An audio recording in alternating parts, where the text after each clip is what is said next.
John F. Kennedy once said, "For man holds in his mortal hands the power to abolish all forms of human poverty and end all forms of human life." Today, the purpose of my speech is to inform you of Kennedy's gifts for public speaking and his amazing ability to incite audiences for humanitarian reasons. We should care about this because America is a nation of peace, justice, and equality, and Kennedy embodied all of these and evoked a sense of pride in his audience while speaking. Through my research, I have seen that Kennedy was a man of honor and fortitude. He possessed an eloquence in his speeches that few hold, and even fewer use for such humanitarian reasons.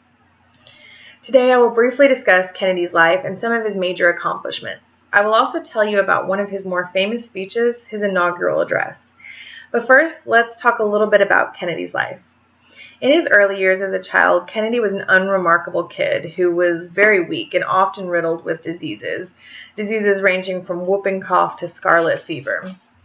But what he lacked in health, he made up for in determination and fortitude.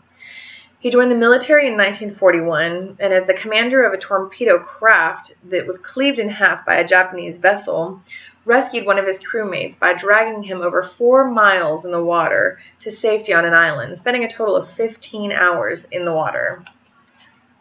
After his military career, when he came home, he joined politics and became a senator, and then he married Jackie O. He had to have 2 major surgeries while in office, and while recovering from these surgeries, wrote a book called Profiles in Courage, which won him the Pulitzer Prize.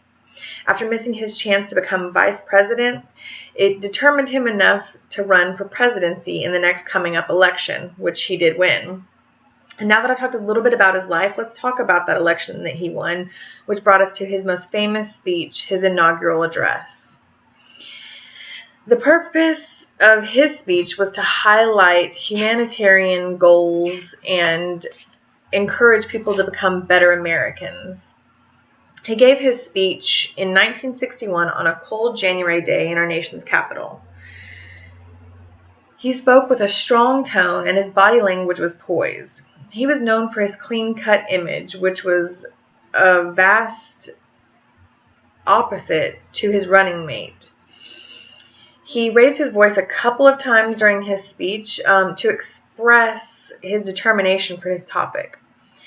It was clear to the audience and anybody listening today that he was speaking from his heart. Not once did he stumble during his speech. Kennedy had a refreshing and selfless outlook on being an American and a human. Today, the purpose of my speech was to inform you about Kennedy's abilities to transform minds and nations with his gifts of speech and writings. In this speech, I provided a glimpse into Kennedy's life and a brief overview of his inaugural address and the impact this address had on society.